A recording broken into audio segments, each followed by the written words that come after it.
Welcome to the Earth Chronicles, a series of documentaries concerning the history of man on Earth. Many of the videos will go back to the ancient past of Babylon, Sumer, and Egypt. Others will look to Rome and Greece and to other nations of the Middle East. We'll discuss the rise of the first nation states and the countries that presently make up Europe, and how and why the European Union came to be. The history of the United States will be covered, including its beginnings with the Founding Fathers, many of whom were Masons. We'll study the geological and anthropological records of recent years that are changing previously accepted ideas about the age of man and civilization on Earth. These discoveries are overthrowing past belief systems and long accepted paradigms. One of the main beliefs of the Earth Chronicles is that man has been on Earth for a far greater time than presently accepted by mainstream science. Another concept of the Earth Chronicles is that man has not evolved, he has devolved from a much higher state of consciousness. The legends of the fall of man are myths about man's devolution from a spiritual being to a being within a physical body. Life, death, and suffering are the results of the fall of man, not as a punishment, but as a learning experience in physical reality to help us return to the eternal order of progression from which we came. Civilizations run in cycles of 24,000 years, with half cycles of 12,000 years, based on the procession of the equinoxes.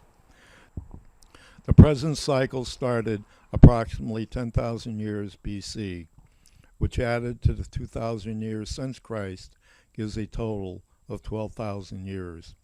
Prior to this time, civilizations on Earth were destroyed by cataclysmic events. These events have been recorded by different civilizations around the world. The story of the flood by which all nations were destroyed is written about by all civilizations, as are stories of a man who builds an ark to save the world and how the few remaining survivors of his family repopulate the world and start anew. Other stories are about gods that walked the earth and became the rulers of mankind.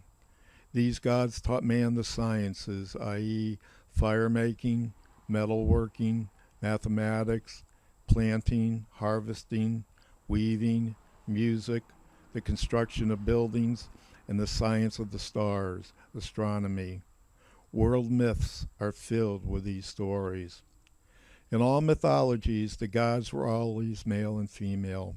They lived as men do. They ate, they drank, and they had sexual relations, not only with themselves, but with humans, which gave rise to semi-human mortals like Hercules and Perseus.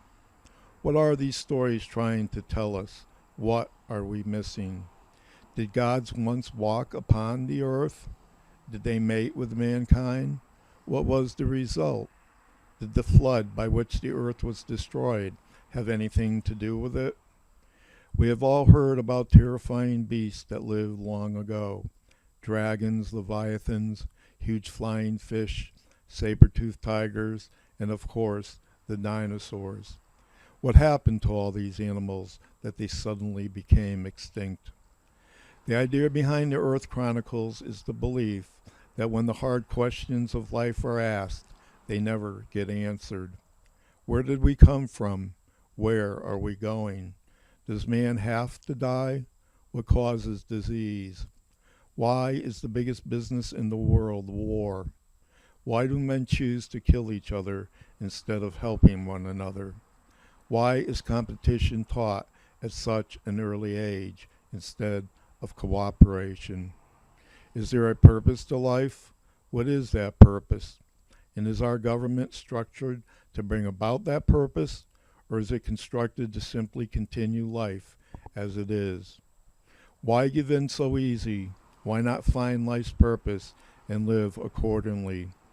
Towards this goal, it would seem that books would be written, yet that is not the case. Why not? Who wrote these books, and did they have a hidden agenda?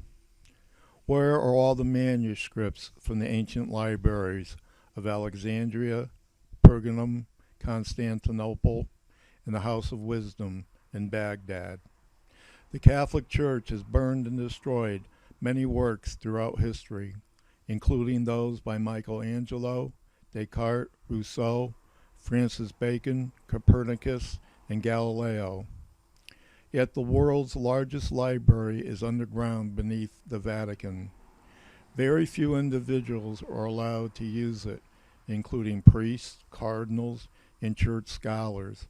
Special permission must be given. The library contains 52 miles of shelving with special vacuum-sealed rooms to maintain the ancient manuscripts. What might be down there that the Catholic Church does not want others to see? Could there be texts that reveal a totally different story from the modern history we have been taught? Is history not taught by the victor on the field of battle? The Chronicles maintain that only a select few, the elite, know Earth's true history and other occult knowledge that has been hidden from most of mankind. Is there a reason for this? Yes, there is. It is because the elite would lose control over the people who would rise up and revolt. Only a few hundred families control the world. These bloodlines go back before the time of Christ. They are composed of royal families from Babylon, Egypt, and Rome, papal bloodlines of the Catholic Church, the black nobility of Europe, and the Illuminati, to name but a few. Speaking about the Illuminati is more complicated than first appears. There are many groups involved that have different agendas, and they use different means to obtain those agendas. There is the Bavarian Illuminati and the Spanish Illuminati that most are aware of. Remnants of the mystery schools still abound, but they have gone underground. Then there are those who use black magic and occult rituals to help them in their quest to dominate the world. These families will stop at nothing to institute a one-world order. In addition, there is fighting amongst the factions that split off to form splinter groups, and there are others. The Earth Chronicles seeks a new way to look at ourselves and the planet we inhabit. We take nothing for granted. We question all things. Some of the topics to be discussed in future videos include the following subjects.